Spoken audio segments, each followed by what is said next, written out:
లైఫ్లో ఎన్నో కాంప్రమైజ్ అవుతుంటా, ఎందుకంటే అది ఇంపార్టెంట్ కాదు కాబట్టి. అమ్మా నాన్న నా గురించో చెప్తున్నా అన్నీ వినాలా, ఎందుకంటే అది ఇంపార్టెంట్ కాదు కాబట్టి. టీచర్ నా గురించో చెప్తున్నా అన్నీ వినాలా, ఎందుకంటే అది ఇంపార్టెంట్ కాదు కాబట్టి. అంతెందుకు, నా హ్యాండ్ రైటింగ్ బాగుండదు అయినా నేను కాంప్రమైజ్ అవుతా, ఎందుకంటే అది ఇంపార్టెంట్ కాదు కాబట్టి. హ్యాండ్ రైటింగ్ బాగా రాస్తే 5 మార్క్స్ ఎక్స్ట్రా వస్తాయని తెలిసినా నేను కాంప్రమైజ్ అవుతా, ఎందుకంటే అది ఇంపార్టెంట్ కాదు కాబట్టి. అంతెందుకు, నా క్లాస్లో చాలామంది చెత్తగా చండాలంగా రాస్తారు, కానీ మార్క్స్ బాగానే వస్తాయి, అందుకే నేను కాంప్రమైజ్ అవుతున్నా, ఎందుకంటే అది ఇంపార్టెంట్ కాదు కాబట్టి. ఎన్ని చెప్పినా అప్పుడప్పుడు నాకు కాంప్రమైజ్ కాకుండా ఉండాలనిపిస్తుంది.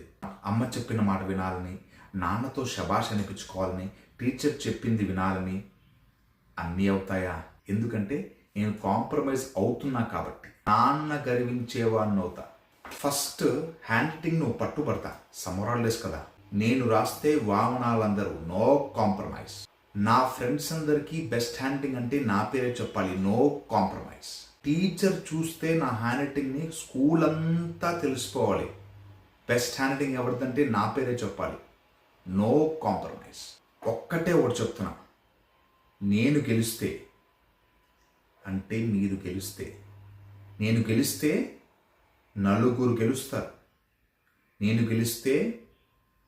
నేను గెలుస్తాను, అమ్మా నాన్న గెలుస్తారు, టీచర్ గెలుస్తారు, స్కూల్ గెలుస్తుంది.